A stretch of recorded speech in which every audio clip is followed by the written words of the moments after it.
Hello friends, स्वागत है एक नई वीडियो में। अगर आपके पास भी Oppo A14 X 5G है और आपको भी अपने फ़ोन में वॉइस टाइपिंग को इनेबल और डिसेबल करना है तो कैसे आप कर सकते हैं। तो चलिए वीडियो करते हैं स्टार्ट।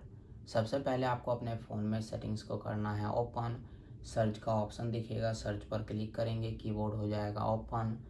सेटिंग्स के आइकन पर क्लिक करेंगे, यहाँ पर आपको मिलेगा वॉइस टाइपिंग, क्लिक करना है। वॉइस टाइपिंग का ऑप्शन मिलेगा, राइट साइड में स्विच मिलेगा।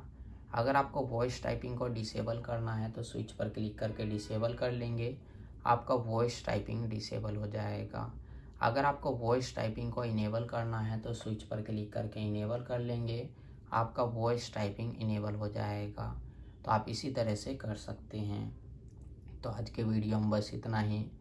और हमारे वीडियो देखने के लिए share, subscribe, like, bell icon के बटन ज़रूर दबा दें ताकि आने वाले वीडियो का नोटिफिकेशन आपको मिलता रहे।